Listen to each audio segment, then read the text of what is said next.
Hemos iniciado la transmisión, ya estamos transmitiendo en vivo. Bienvenidos a todos, familia Arix, familia del reto Be Slenderize, en este grupo, en esta comunidad, todos somos Be Slenderize.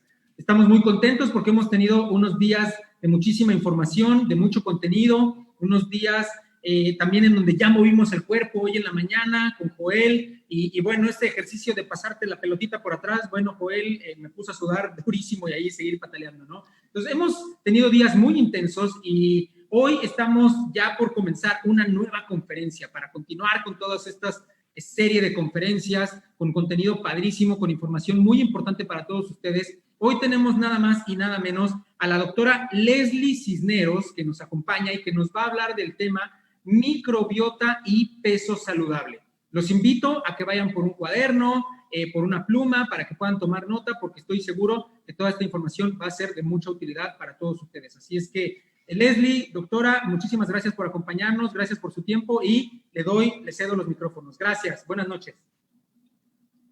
Buenas noches, Ángel, pues gracias por la invitación y sin duda, pues una semana muy interesante que vamos arrancando este reto Be Slenderize y la verdad que sin duda recibiendo mucha información que nos va ayudando a entender el por qué tenemos que buscar hábitos de vida o de estilo de vida más saludables.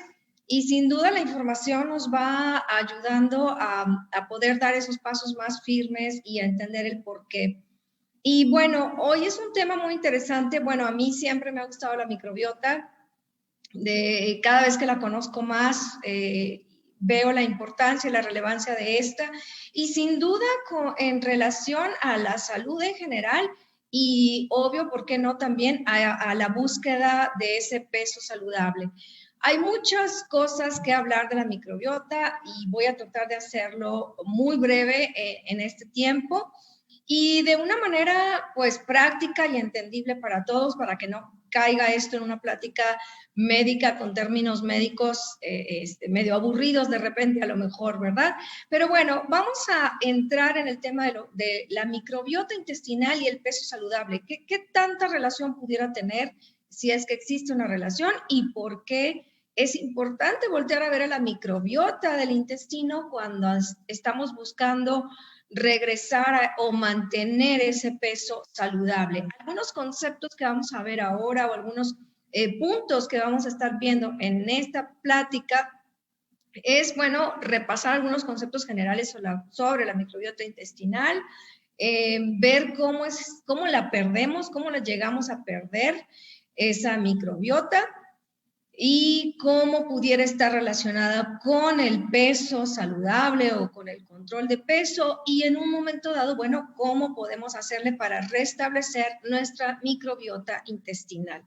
Y la verdad es que partimos de los conceptos generales sobre la microbiota intestinal porque esta ha cambiado mucho. De hecho, estos conceptos de la microbiota han cambiado mucho en los últimos 10, 15 años. Muy diferente el concepto que teníamos antes y lo que sabíamos antes de la microbiota, que de hecho se llamaba flora bacteriana, así la conocíamos, y si era del intestino, pues era flora bacteriana intestinal. Y la verdad es que yo estoy convencida de que cuando tú conoces más algo, lo valoras mejor, lo entiendes mejor, y lo comprendes y puedes entender qué tanto te aporta eso o no te aporta a tu vida. E igual con las personas, ¿no? Con los seres vivos o con las personas, cuando más conoces a alguien, pues es más probable que te vayas a enamorar. Si no lo conoces, no lo valoras y en cambio cuando lo estás conociendo, pues más te gusta, más ves las cosas que te agradan, más ves las cosas afines y pues más te puedes enamorar. Y sin duda no es la excepción la microbiota intestinal. Conforme más la conocemos, pues más le podemos entender la importancia que tiene en nuestra vida. Y es muy diferente lo que sabemos hoy de la microbiota intestinal a lo que sabíamos hace 30 años, hace 50 años, hace 100 años, en donde muy arcaicamente y muy rústicamente podíamos intentar ver qué crecía en estas placas por ahí y de cultivos, y si crecía algo, pues más o menos lo tratábamos de identificar, y bueno, y poniendo changuitos de que creciera algo. Es muy poco lo que conocíamos entonces, es muy poco lo que podíamos apreciar con estas herramientas y con este acercamiento muy limitado que teníamos con los microorganismos o los microbios, y específicamente con la microbiota intestinal. Y es muy diferente cuando con la tecnología y con el avance podemos entenderla, analizarla, conocerla más profundamente, al grado que incluso podemos pasar de esto a esto, que es el correr la secuencia genética de estos microorganismos. Sí, porque como son seres vivos, tienen información genética, y al empezar a correr toda esta secuencia genética y todos estos genes que ellos tienen, pues podemos identificar para qué son cada uno de esos genes y de qué estamos hablando y de qué grupo de microorganismos estamos hablando. Y entonces se abrió todo un panorama muy diferente, y como lo decía al principio, cuando empiezas a conocer algo, le empiezas a tener más cariño, más valor, más aprecio. Y entonces, al conocer toda esta dimensión de lo que no sabíamos de la microbiota intestinal, a nivel mundial se viene un boom, y fíjense nada más todos los millones de dólares o los miles o millones de dólares que se han venido invirtiendo en la investigación exclusivamente de la microbiota del ser humano en los últimos fácil 10 años, o si no es que más. Y pues eso nos abre entonces también el panorama de, bueno, ¿cuál es el papel real de la microbiota en nuestro cuerpo, y específicamente en el tema de hoy, la microbiota intestinal, con relación a lo que sabíamos escasamente hace unos años? Y bueno, pues entre muchas otras cosas, entendimos y descubrimos que la microbiota intestinal está relacionada, implicada, juega un papel en por lo menos 20,000 funciones diferentes de mi cuerpo y de mi organismo. Es decir, prácticamente todos los órganos y sistemas de mi cuerpo cuentan con la ayuda o con el apoyo de la microbiota intestinal. Eso es súper importante y súper interesante, e incluso todavía hay un 25% de funciones que no tenemos muy bien identificadas y detalladamente conocidas. Obviamente, por razones de espacio y de tiempo, no podríamos descifrar y enlistar esas 20,000 funciones, pero van desde la absorción de nutrientes, de la digestión de alimentos, de la fermentación de residuos de la dieta o de la alimentación, hasta el poder responder mejor a los medicamentos, sintetizar neurotransmisores, modular y guiar al sistema inmunológico, etcétera, etcétera. Y de ahí entonces vienen todavía las partes que tienen que ver con el tema de hoy, que es el control del peso o de mantener un peso saludable. Dentro de estas 20,000 funciones empezamos a entender hasta dónde llegan, hasta qué alcance puede tener las acciones o interacciones de la microbiota intestinal con la alimentación, con lo que como y con mis propios órganos y sistemas.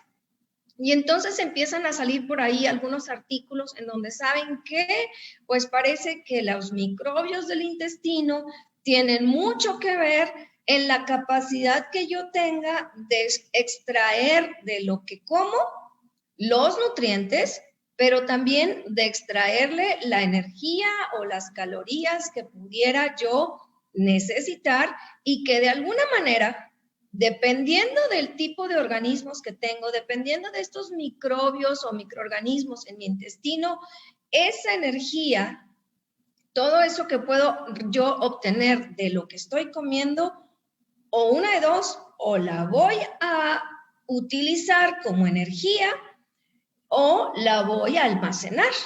Entonces, todas esas calorías y todos esos nutrientes, dependiendo de los microbios que yo tenga y los microorganismos que yo tenga en mi intestino, en todo el tracto digestivo, por ahí, voy a poder una de dos, o utilizarlo como combustible o almacenar.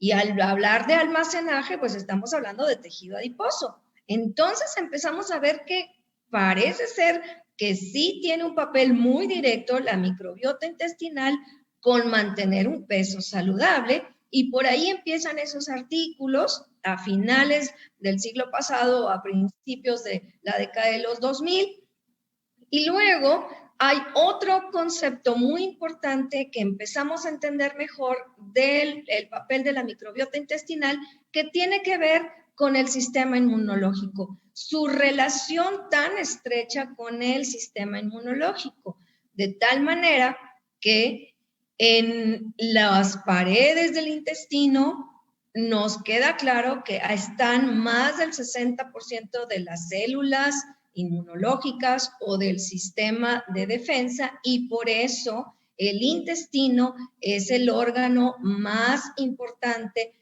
en relación a lo que tiene que ver con función inmunológica. Y esto empieza desde edades muy tempranas e incluso desde antes de que el bebé nazca, o desde antes de que nosotros pudiéramos nacer.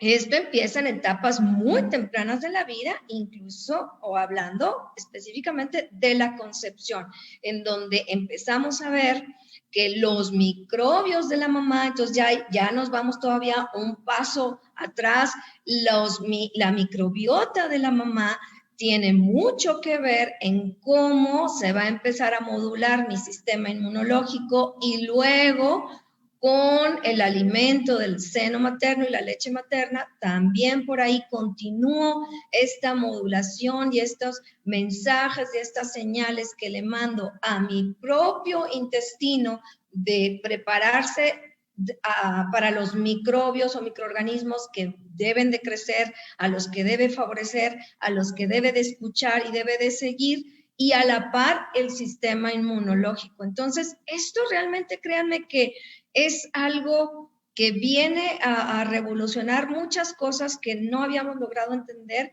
pero que finalmente aterrizamos entendiendo la relación tan estrecha de la microbiota intestinal con la función inmunológica de nuestro cuerpo, con el sistema inmunológico.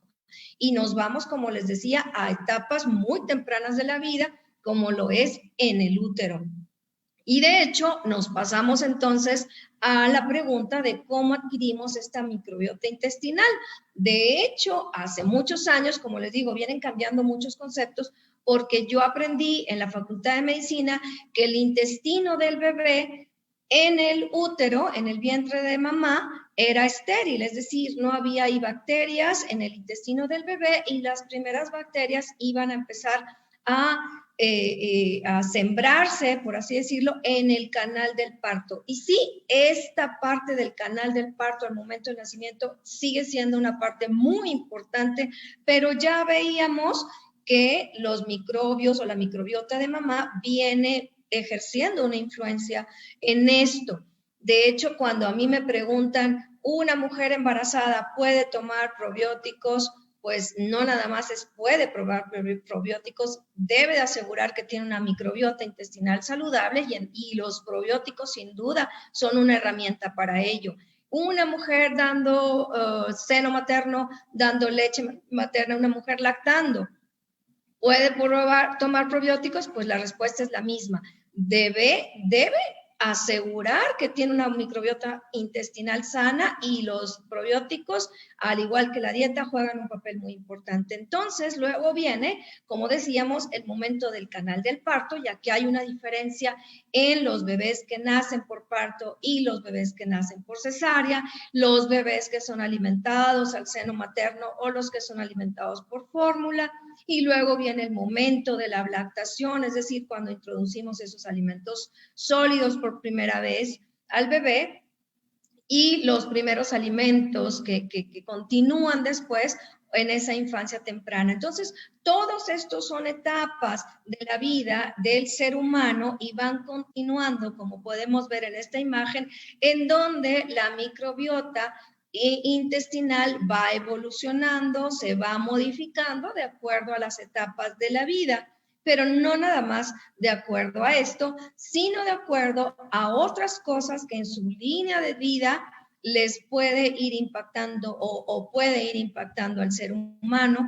Y pues esto tiene mucho que ver con el estilo de vida en general y con otros sucesos extraordinarios de estrés, de antibióticos, de alguna intervención, etcétera, etcétera. Entonces, en teoría se supone que la microbiota intestinal debería de seguir un patrón por ahí más o menos estable y ya identificado cómo va siendo esta evolución por etapas de la vida o por edades de la vida, con diferentes momentos de disruptivos por ahí, pero que si las condiciones se dan, la microbiota vuelve a establecerse en el margen en que se considera lo más óptimo. Pero si las condiciones no se dan y esto sigue, estos estímulos negativos siguen dándose y presentándose, pues definitivamente la microbiota intestinal se va inclinando hacia una balanza que no nos conviene. Y entonces ahí pasamos a el siguiente punto de esta plática. ¿Cómo perdemos la microbiota intestinal? Bueno, pues obviamente, como ya lo habíamos mencionado, tiene mucho que ver con la primera etapa de la vida y con qué alimentos empiezan a introducir esta ablactación o esta aportación de alimentos sólidos al bebé, y luego si por ahí pues hay procesos o situaciones en las que se tienen que dar antibióticos o medicamentos. Y luego, pues, el tipo de alimentos que se están utilizando más en nuestro estilo de vida, la comida chatarra y el estrés. Y como si se fijan aquí, básicamente todo esto tiene que ver con el estilo de vida de las personas, pero al menos aquí, en esta lista, en 3 ocasiones hablamos de alimentos, en la lactación, alimentos procesados, comida chatarra. ¿Y por qué? Pues simple y sencillamente porque la dieta juega un papel muy importante, es el 50%, si no es que más, lo que va a venir a determinar esa microbiota intestinal saludable o no tan saludable. Por eso hay muchos artículos que nos han ha ayudado a determinar muy bien, a ver qué microorganismos se benefician y cuáles se pierden o se ven afectados según el tipo de alimentación. Y entonces vemos pues las personas que tienen una dieta, como llamamos occidental, que es alta en azúcares refinados o en grasas o azúcares simples, pues ahí podemos ver cuáles son las familias de microorganismos que aumentan o disminuyen, o los que tienen una alimentación vegetariana, etcétera, etcétera. Y obviamente, como les digo, todo esto tiene que ver en general con un estilo de vida donde sin duda la alimentación juega un papel muy importante, pero no es lo único. También el tipo de actividad física o el sedentarismo, en lo contrario, que tuviera una persona, sus hábitos saludables o no tan saludables como el patrón de sueño, si está tomando medicamentos por alguna situación, etcétera, etcétera. Todo esto relacionado con el estilo de vida, en donde el estrés hoy por hoy sin duda juega un papel también muy importante, y no nada más el estrés psicológico o mental, sino también el estrés físico, en donde yo someto a mi cuerpo a veces a un extremo de ejercicio agotador, a una fatiga sin darle su oportunidad para reponerse, o que simplemente me malpaso todo el tiempo por mi tipo de trabajo o de que es de mucha actividad física y también no doy ese cuidado. Entonces, todo esto está relacionado con el estilo de vida que puede impactar negativa o favorablemente a la microbiota intestinal. Y como les digo, el estrés sin duda es un papel importante en todo este panorama, y de hecho hay artículos que nos hablan donde una semana de estrés pudiera tener el mismo efecto negativo, obviamente, sobre la microbiota intestinal como si lo tuviera una semana de antibióticos. Y bueno, en este 2020, ¿quién no ha estado estresado en este año con toda esta situación de la pandemia? Entonces, definitivamente, este es un año en el que deberíamos estar pensando salir al rescate de nuestra microbiota intestinal. Y tenemos entonces por ahí el panorama del desequilibrio que pudiéramos tener.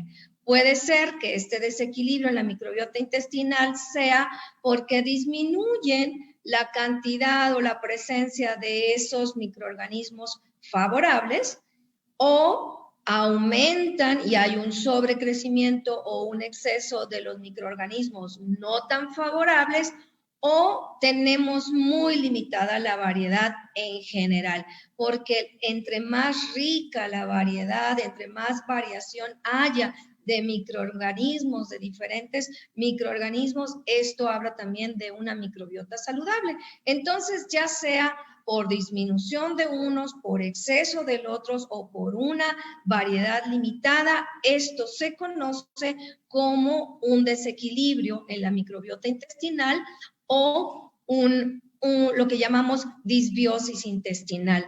Y pues obviamente estamos hablando de microorganismos que van desde bacterias, hongos, levaduras, protozoarios, helmintos, etcétera, en donde, como decía, en cantidad adecuada de unos que son más favorables, limitada de los que no son tan favorables y una gran variedad, podemos hablar de un balance adecuado, y lo contrario sería entonces una disbiosis intestinal, donde simple y sencillamente hablamos de un desequilibrio en el balance de la microbiota intestinal, y hay otros conceptos que vale la pena recordar en este punto para poder seguir avanzando. Microbiota, de lo que hemos venido hablando antes, era lo que se llamaba flora bacteriana.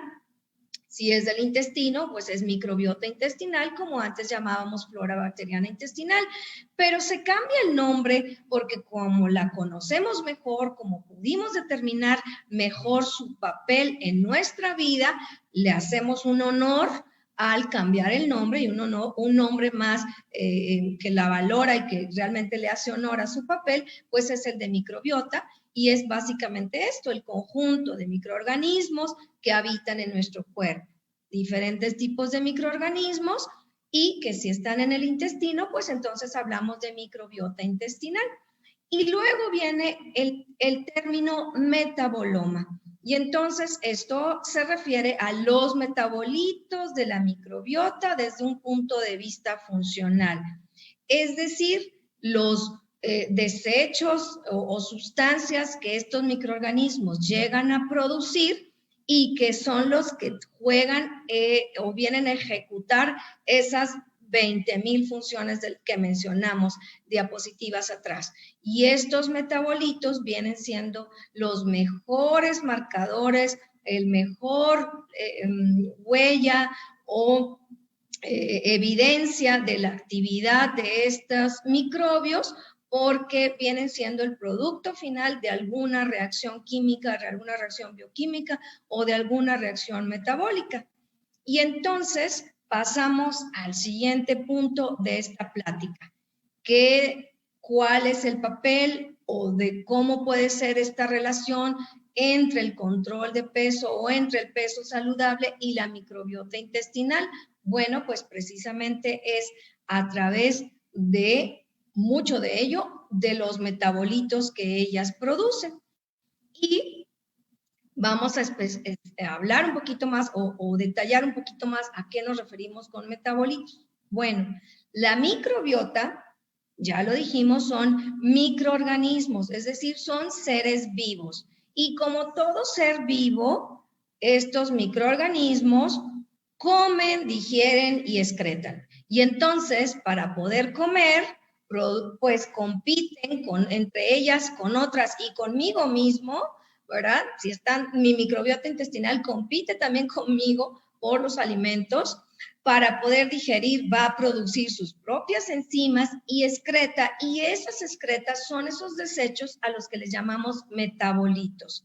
Entonces, estos metabolitos son los que pueden agarrar o irse por torrente sanguíneo y tener acción en otros órganos o sistemas muy distantes al intestino. Y también, obviamente, estas enzimas que utiliza para su propia digestión también juegan un papel o pueden ser bioquímicamente activas.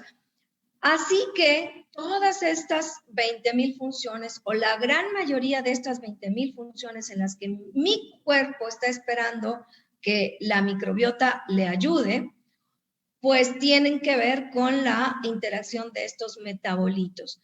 Y como vemos en esta imagen, todos estos metabolitos pues son componentes químicos, tienen una estructura química que por eso puede jugar un papel en todas estas reacciones bioquímicas que son billones en nuestro cuerpo del día a día y en cada segundo, van por torrente sanguíneo y pues van, perdón, desde neurotransmisores, vitaminas, hormonas, etcétera, y pues llegan a alcanzar riñón, corazón, hígado, cerebro y pues muchas otras áreas más. ¿Por qué? Porque estos metabolitos finalmente entre estas acciones o reacciones bioquímicas que están incluidas en el control de peso o para el peso saludable, que es el tema de hoy, pues tienen que ver con reacciones de fermentación de azúcares, de enzimas que también pueden lastimar por ahí la pared intestinal, la producción de toxinas que también pueden alterar otras situaciones, otras reacciones más adelante.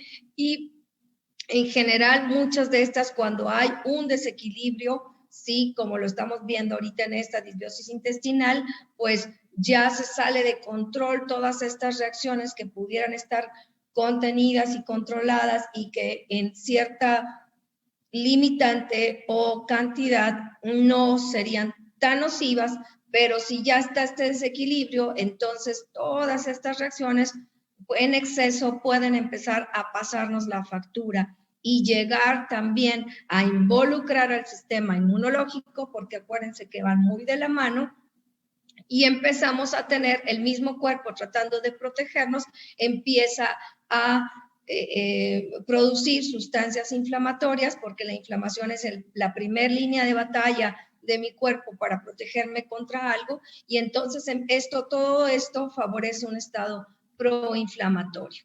Y esto empieza en relación a peso saludable, empieza a brincar por ahí y a llamar la atención cuando se empezaron a dar cuenta que al parecer la microbiota intestinal de las personas obesas no es la misma que la de las personas delgadas. Y esto lo vieron y empezaron a estudiarlo con gemelos idénticos, en donde uno de los gemelos tenía obesidad y el otro gemelo aparentemente estaba en su peso normal o normopeso. Estudian la microbiota intestinal de cada uno y lo que hacen es que cultivan o toman y hacen un trasplante de la microbiota de estos gemelos hacia ratones. Ratones que obviamente en su intestino están estériles, no hay ningún otro microorganismo y entonces se le trasplanta la microbiota a un grupo de ratones del gemelo obeso y a otro grupo de ratones del gemelo delgado. Y luego a ambos grupos de ratones se les da lo que sería en teoría una dieta saludable, con baja grasa por ahí y dieta con buena cantidad de fibra, etcétera, etcétera, y ven cómo pueden aprovechar ese tipo de alimentos o cuál es la relación de esta microbiota en estos ratones con ese tipo de alimentación y ven, para sorpresa, que los ratones que llevaban la microbiota de los gemelos obesos empiezan a tener obesidad y los ratones que llevaban la microbiota de los gemelos delgados se mantienen delgados. Y ahí entonces es donde empezamos a preguntarnos, bueno, hasta dónde tiene el alcance esta microbiota, y es donde, bueno, se va llegando a la conclusión de que tienen en sus metabolitos, cada una, metabolitos diferentes, empiezan a jugar un papel en reacciones bioquímicas y reacciones metabólicas que tienen que ver con el metabolismo de carbohidratos, con el metabolismo de grasas, con depósito de grasas, etcétera, etcétera. Y no queda duda entonces que la microbiota intestinal juega un papel importante en el desarrollo de problemas o situaciones como el síndrome metabólico, como la diabetes, como la obesidad. Y por lo tanto, es importante entonces voltear a ver lo que pudiera representar como herramienta terapéutica el enfoque hacia la microbiota intestinal en pacientes con obesidad. Ya para el año 2018, como en este artículo de esta revista, en la revista de obesidad, no nos queda la menor duda. Definitivamente la microbiota y la salud tienen mecanismos importantes e interrelacionados en donde pues puede llegar a impactar hasta desarrollar problemas metabólicos o incluso obesidad. Y bueno, como viene aquí en esta imagen, no solamente la obesidad, sino también la diabetes, la resistencia a la insulina y esa inflamación que está detrás de toda enfermedad crónico-degenerativa. Y anteriormente decíamos en broma, hace décadas, decíamos, bueno, yo no estoy gordito, yo estoy inflamado, ¿verdad? O no estoy gordita, yo lo que tengo es que estoy inflamada. Bueno, pues lo decíamos en broma, pero realmente eso es lo que logramos entender, que efectivamente hay un proceso de inflamación aunado a todas estas alteraciones metabólicas. ¿Que cuáles son? No las podría terminar de nombrar y de mencionar, ni mucho menos detalladamente cada una de ellas, aunque créanme, me encantaría, pero voy a mencionar solamente 3 por ahí. Estos metabolitos de la microbiota intestinal juegan un papel importante en la extracción de energía de la dieta. Ya lo decíamos en unas diapositivas anteriores.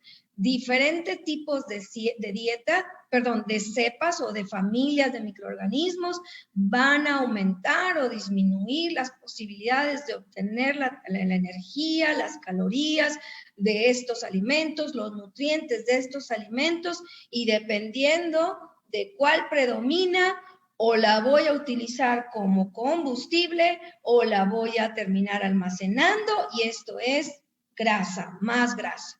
Ese es uno de los papeles en los que estos microorganismos están interactuando o influyendo. La otra o el otro mecanismo es esta parte de la inflamación crónica que también se le llama endotoxinemia, que les decíamos, pues no estábamos gorditos, estábamos inflamados, pues efectivamente parece ser que no estábamos tan equivocados. Y la dieta occidental es, como les comentábamos y como ya saben, alta, rica en azúcares muy refinadas, grasas trans, etcétera, etcétera. Pues este tipo de alimentos sí tiene un efecto negativo en el pegamento que está entre la barrera del intestino o el epitelio del intestino, entre una célula y otra. Imagínense que son ladrillos y hay un pegamento que se le llama proteínas de unión. Bueno, pues esta dieta produce ciertas reacciones también por la microbiota por ahí involucrada, y el pegamento se empieza a destruir, disminuye estas proteínas de unión, y entonces esa barrera ya no está tan cerrando filas, sino se separa y tenemos lo que se llama permeabilidad intestinal, y por esos agujeritos del intestino empiezan a pasar cosas del otro lado hacia torrente sanguíneo que no deberían de pasar. Y el sistema inmunológico, cumpliendo su función, escanea todo eso y dice, a ver, esto no debería estar aquí, y mi primer función es proteger, y mi primera forma de proteger es despertar una reacción inflamatoria. Y entonces, ciertos, incluso no nada más partículas de alimentos o toxinas que pueden empezar a pasar por ahí, sino también partes de la estructura de microorganismos que están sobrecrecidos y no deberían, empiezan a pasar por allá, y todo esto es un estímulo al sistema inmunológico para despertar estas sustancias de respuesta inflamatoria, y activar al factor de necrosis tumoral, interleucina 6 y otras sustancias por ahí, en donde termina esto en una inflamación crónica, más resistencia a la insulina, porque todas esas sustancias afectan la sensibilidad hacia la insulina y otras cosas, otras situaciones por ahí relacionadas con el metabolismo de los carbohidratos, y obviamente termina en una diabetes o una obesidad.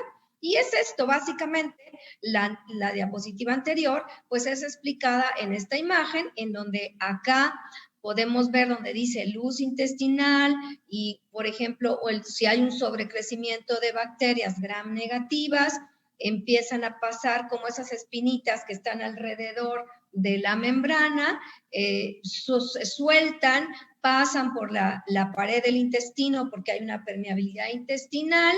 Acá algunas células del sistema inmunológico, como el macrófago, las identifica y es la que dice, ah, caray, esto no debería estar así, alerta, la alarma, y se suelta toda una cadena de respuesta inflamatoria que nos lleva. Perdón, creo que desactivé mi audio, pero creo que ya se oye, sin querer. Lo escuchamos, doctora. Sí, ¿verdad? ¿Sí me escuchan? Gracias.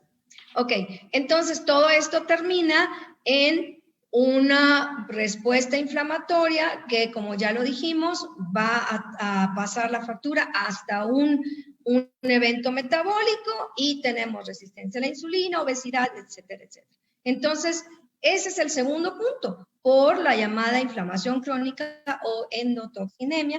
Y esta es otra imagen también muy interesante, en donde también se puede ver esto que estamos explicando. Lo mismo, los LPS son lipopolisacáridos, es decir, un elemento que está en la membrana de estas bacterias gram negativas, pasan y bueno, es parte de lo que el sistema inmunológico detecta como algo malo y se desencadena toda esta respuesta. Pero no nada más es una respuesta inflamatoria, también acá, como el GLP y el PIY, son péptidos que tienen una función hormonal. Entonces, también a nivel hormonal se empiezan a activar situaciones o reacciones que pueden tener un papel con muchas cosas, obviamente como la de la insulina, pero también con el centro de saciedad a nivel cerebral o el apetito, ese control del apetito o viceversa de saciedad. El tercer punto por el cual podría ser esta interacción de la microbiota intestinal con el peso saludable, pues es el hecho de que estos metabolitos empiezan también a despertar por ahí otras reacciones y se favorece el depósito de grasa o se favorece la combustión de grasa, lo que decía, o la utilizo como combustible o la deposito. Y se ha descubierto incluso que se deposita también en hígado, o sea, no nada más empezamos a acumular grasa en todo el cuerpo, sino también dentro de algunos órganos, y esto viene a echarle más leña al fuego de los problemas metabólicos. Y así hay muchos otros puntos en donde les decía yo, ya definitivamente para el 2017, 2018, no nos cabe duda que la microbiota intestinal juega un papel muy importante en el control de peso, en la obesidad y en todo este peso saludable. Y como lo publican en esta revista Europea de Medicina Interna en el 2018, en donde hablan de conceptos clínicos muy importantes y relevantes en relación a obesidad y microbiota intestinal, y entonces ellos despliegan todas estas cuestiones a considerar en los pacientes obesos, en los pacientes con problemas metabólicos, en donde las intervenciones deben de ir dirigidas a modular esta microbiota intestinal. Y finalmente, algunos puntos relevantes de este artículo es que efectivamente los autores concluyen que hay una compleja relación entre la microbiota intestinal y la obesidad, en que definitivamente debe ser considerada la composición, la función y los metabolitos de la microbiota intestinal para el manejo de enfermedades metabólicas. Deben de incluirse sin duda estos cambios en la microbiota intestinal en la búsqueda de un peso saludable.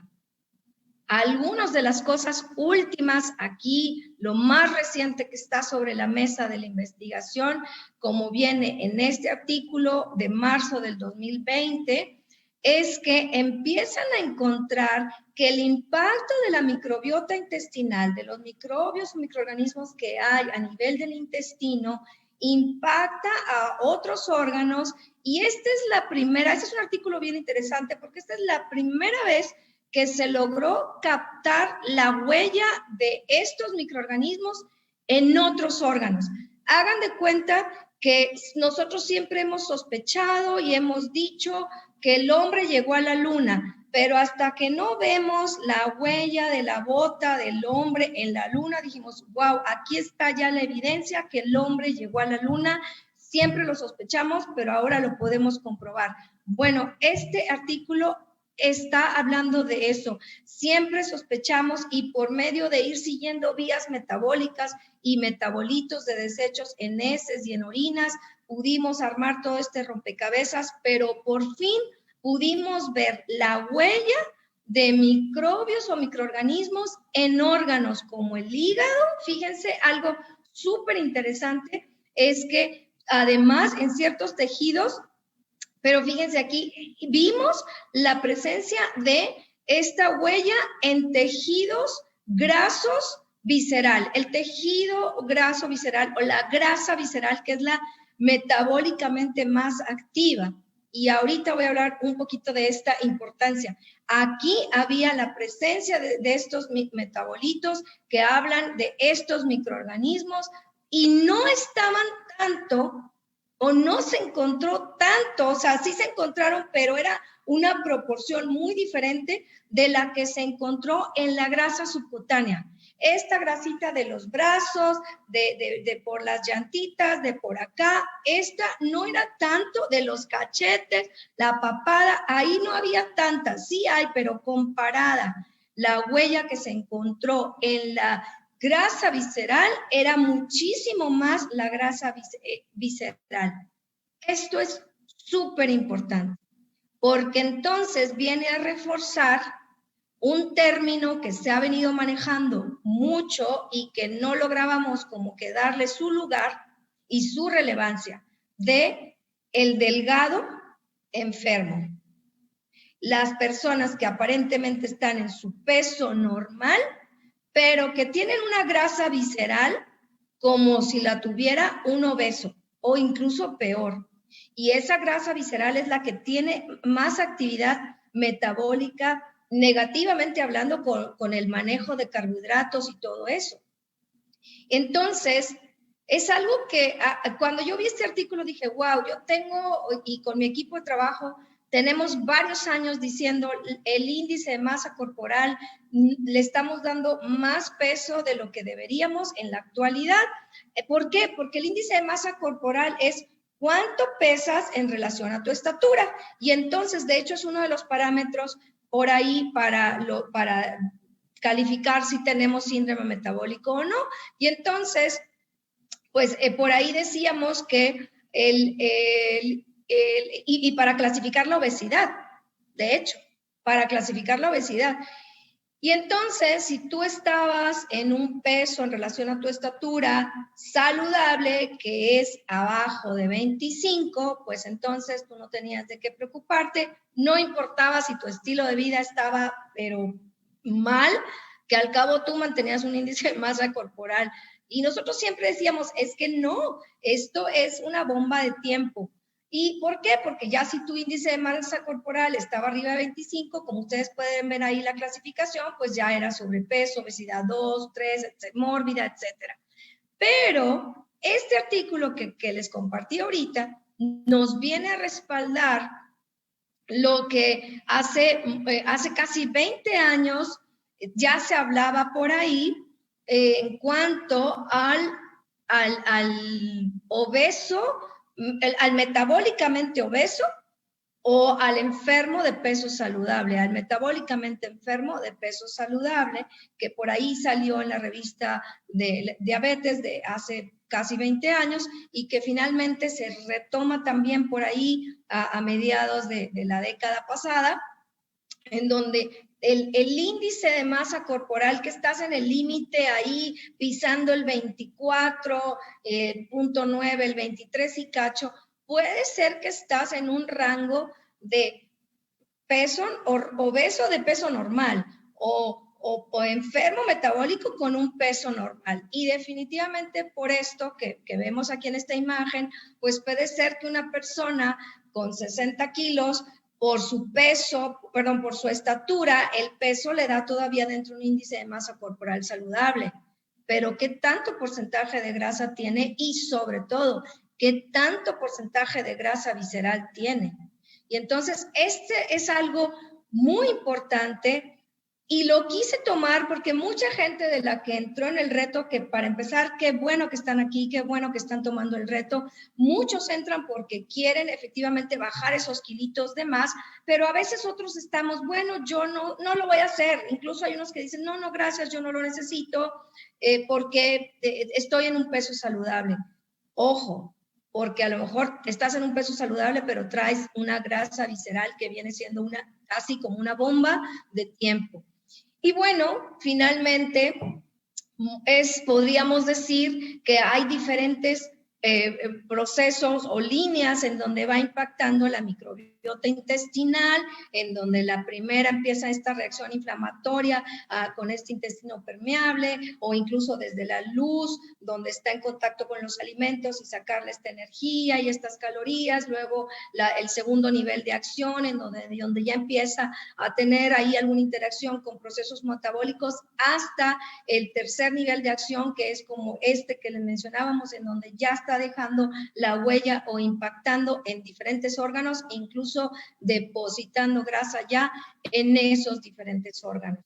De tal manera que todos estos procesos están relacionados y créanme que una persona puede tener diferentes niveles, una misma persona puede estar en el tercer nivel y otros en el primero, etcétera, etcétera. Y finalmente lo que hay detrás de toda esta disbiosis intestinal en relación a la microbiota intestinal y sus acciones o funciones metabólicas, pues tiene que ver con inflamación, diabetes, enfermedades crónico-degenerativas en general. Y entonces pasamos prácticamente al último punto de esta plática, en donde es, bueno, ¿y cómo se repone la microbiota intestinal? Y bueno, para eso tendríamos que escuchar a los expertos, para que no digan que dijo la doctora Leslie, no, nos está diciendo Arix, no, es la voz de los expertos que aquí se las venimos a traer. La plataforma de Gut Microbiota for Health, en donde están muchas instituciones, universidades, hospitales e investigadores subiendo todo lo que hay de investigación sobre microbiota intestinal. Ellos nos dicen, sin duda, una buena alimentación, probióticos muy específicos con prebióticos, sin duda nos van a ayudar a reponer toda esta microbiota intestinal o ayudar a mantener ese balance adecuado de los microorganismos a nivel del intestino. Y si hablamos de probióticos, sin duda tienen que ser probióticos que cumplen una línea. Y esto, como les digo, no lo decimos nosotros, los expertos los dicen y de hecho hay artículos como este del 2018 en donde hicieron un metaanálisis. Un metaanálisis es que alguien se sienta a estudiar y analizar todos los artículos médicos que hablan sobre un tema y lo ponen en una tabla y simplemente como que señoras y señores hagan sus conclusiones. Y aquí en este metaanálisis del 2018 vienen muchos estudios en donde había en algunos estudios 70 pacientes, en otros 210, qué tipo de microorganismos utilizaron, por cuánto tiempo se lo dieron y qué efectos vieron. Y en todos bajó la grasa visceral o el índice de masa corporal, según como ellos lo hayan medido, bajaron marcadores inflamatorios, mejoró la sensibilidad a la insulina, etcétera, etcétera. Y este otro artículo más reciente de junio del año pasado, de junio del 2020, también igual, qué tipo de estudio fue, qué tipo de probióticos por ahí usaron o de microorganismos, cuánto tiempo se lo dieron y cuáles fueron los efectos que vieron. Entonces, sin duda, los probióticos vienen siendo una herramienta terapéutica y ahí está la evidencia científica que nos viene a proponer o a recordar, a traer a la mesa que hay que considerarlo si queremos buscar un peso saludable, si queremos ayudar a revertir ciertos procesos metabólicos desequilibrados. Pero ojo, hay que ver de probióticos a probióticos cuáles vamos a usar, porque hay de todo en la viña del Señor. Y las instituciones que de respeto, de investigación y de respaldo científico nos vienen a hablar de los lineamientos, que las características que deben de tener estos componentes o estos productos. Para empezar, nos recuerdan que probióticos son esas preparaciones de los microbios vivos, que está documentado, ¿verdad?, en artículos que efectivamente tienen ciertas reacciones o interacciones en la bioquímica o en la salud del ser humano, que los prebióticos es esos alimentos que nos van a ayudar a mantener vivos a esos microbios, y cuando yo en un compuesto, en un producto, tengo probióticos y prebióticos, entonces tengo un simbiótico, y ese es el nombre correcto. Pero comercialmente como que no se oye muy bien simbiótico y todos los conocemos como probióticos. Pero ojo, sí tenemos que ver si el probiótico que estamos usando tiene prebióticos, pues porque si no, esos microorganismos pues no van a durar ahí ni una semana. De hecho, pues estos simbióticos o estos probióticos comerciales tendrían que cumplir con esos estatutos que ya decíamos, de una cantidad expresada de unidades formadoras de colonias, deben de tener con las bacterias vivas hasta el último punto del trayecto, deben de tener ciertas condiciones de almacén muy recomendadas, muy bien estipuladas, deben de tener las cepas que efectivamente se han usado en investigaciones y que nos brindan un beneficio, deben de tener en las dosis, no nada más por poner el nombre, pero le puse un chirris por ahí muy poquito, no, tienen que tener la cantidad adecuada de microorganismos que van a asegurar una siembra, si me permiten la expresión, de esa cepa o de ese microorganismo, y la lista es muy larga de lo que debe de cumplir un buen probiótico. Y pues no se preocupen, no le busquen mucho, porque de hecho Probiotics de Arix es un probiótico que es un simbiótico, de hecho, porque tiene los microorganismos vivos, los probióticos, tiene el alimento para que se mantengan vivos, los prebióticos. Entonces es un simbiótico que cumple sin duda con todas esas características. Y una cosa para mí, bueno, son muchas las que son fabulosas y formidables, pero una de esas es que no necesita refrigeración. Aquí nosotros utilizamos mucho los probióticos como herramienta terapéutica, y a veces se batallaba un poquito para que el paciente se asegurara de que iba a recibir el probiótico, porque pues aquí en México no teníamos muchas opciones hasta que llegó el Probiotics de Arix, y entonces lo tenían que andar consiguiendo por otras partes del mundo. Pero imagínense lo complicado de asegurar la refrigeración en todo el trayecto. Y aquí Probiotics de Arix no necesita refrigeración, y es una de muchas y tantas cosas que a mí me encantaron de este producto, porque sin duda aunque obviamente pues cuenta con cosas muy interesantes como el que no tiene organismos genéticamente modificados, como que no tiene gluten, no tiene lácteos, como les decía, no requieren refrigeración, etcétera, etcétera. Claro, todas estas son características maravillosas, pero el meollo de aquí interesante del asunto es que contiene 15 cepas muy importantes porque contiene las 7 por ahí, que son como las más comunes, las más estudiadas, como que es el probiótico común o típico, pero contiene 8 familias, 8 géneros por ahí de microorganismos que no los conseguimos más que en forma aislada y con mucha problemática para traerlo o para que el paciente lo pudiera conseguir o consumir. Entonces, estas 8 cepas finales vienen a armar un probiótico de 15 cepas o 15 familias o especies de microorganismos y con cada una de ellas con diferentes interacciones con mi metabolismo, con mi bioquímica, pero incluso con interacciones entre ellas.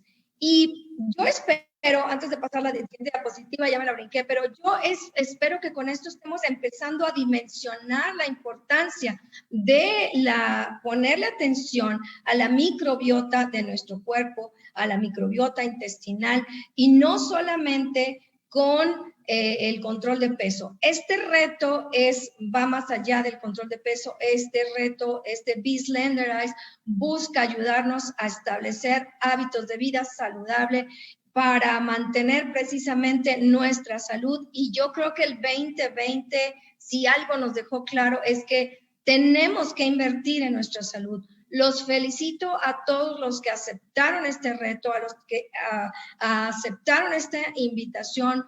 Corran, vayan y díganle a los demás de lo que se están perdiendo. Y en el tema de la microbiota intestinal, ojalá y que, bueno, la verdad es que estos probióticos y estos productos que están en estos paquetes están ahí por una razón, y ojalá que tú te estés tomando ya tus probióticos, y si no, después de esta plática seguramente los vas a estar tomando. Y no quiero dejar de lado el tema que está ahorita en boca de todos desde hace un año para atrás, y su relación con la microbiota intestinal. Les decía yo, conforme empezamos a conocer más a algo o a alguien, nos enamoramos más y lo valoramos más. Fíjense nada más y nada menos cómo empiezan ya a hablar de la importancia de la microbiota intestinal para guardar y cuidar nuestra salud. Obviamente no estamos garantizando que si tienes una microbiota saludable no te vas a enfermar, eso solamente lo determina Dios, pero fíjense cómo los chinos, que obviamente nos llevan un año de delantera en el tema COVID-19, nos comparten la experiencia del hospital Seijian, en donde ellos vieron, a ver, ¿qué está pasando? Porque se supone que, y todos lo oímos y no necesitamos ser médicos cuando escuchamos, bueno, se supone que hay población de riesgo, ¿verdad? Y además de las personas de la tercera edad, pues la población de riesgo también son las personas que traen diabetes, que traen algún proceso, alguna enfermedad por ahí, ¿verdad? Ok, entonces, ¿qué pasa? Dijeron ellos, ¿qué está pasando? Porque se nos están empezando a enfermar, y gravemente, con riesgo para la vida, incluso con desenlaces fatales, personas saludables. Y ellos empezaron a ver qué estaba pasando, y llegaron a ver las diferencias o las similitudes de la microbiota intestinal de los pacientes con COVID y de los aparentemente saludables y que terminaban enfermos y con complicaciones. Ellos vieron en pacientes con COVID-19, les hicieron su score, su PRS, que es como la escala de riesgo para pronóstico, o la escala de riesgo de posibilidades que te dé y qué tanto te vas a complicar. Eso ya está establecido. Entonces, establecen la escala de riesgo, evalúan a estos pacientes con esta escala de riesgo, evalúan población saludable con esta escala de riesgo y de repente resulta que eran escalas de riesgo elevadas en estos pacientes saludables. Y esta escala de riesgo tiene que ver con factores inflamatorios que tienen que ver o vienen de microbiota intestinal o asociados de alguna manera con microbiota intestinal. Y entonces lo que pudieron ver es que estos pacientes saludables podían ser también población de riesgo simple y sencillamente por su disbiosis intestinal. Así que los paquetes que están en B-Slenderize, créanme que cada uno de los productos que están ahí es un porqué, no es nada más vender por vender, es por darle sentido a este reto y hay una razón para que estén ahí. Y una de las cosas que no podía faltar sin duda son los probióticos, es la salud o la herramienta que nos puede ayudar a mantener una microbiota intestinal saludable. Y yo en otras pláticas pasadas ya les hablé del gut-brain axis o el eje intestino-cerebro, eso ya está choteado, ya se sabe mucho de eso. Ahora lo que viene, y pongan mucha atención, porque ya está surgiendo, y más que nada ahora con el COVID, de este eje intestino-pulmón y cómo con una microbiota intestinal, muchas cosas de las que ya hablamos, control de peso, resistencia a la insulina, las otras pláticas de intestino, cerebro y funciones cognitivas, pero también de procesos respiratorios o de salud o enfermedades respiratorias y sin duda de microbiota todavía nos falta mucho y le cuelga mucho todavía para hablar porque cada vez más y más enfermedades o situaciones no muy favorables para la salud están relacionadas con una disbiosis intestinal y pues parece que el padre de medicina, Hipócrates, no estaba tan equivocado cuando nos decía que todas las enfermedades empiezan en el intestino. Así que, como les decía también al principio, cuando más conoces a alguien, más te enamoras de él, más lo valoras, más sabes si va a aportar algo a tu vida. Y yo espero que ustedes, igual que yo, estén enamorados de su microbiota intestinal, que esto les haya aportado un poquito, acercado un poquito a la importancia de esta relación entre ustedes y su microbiota intestinal.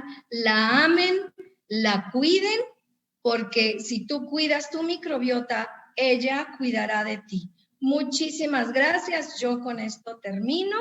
Y bueno, no sé si haya por ahí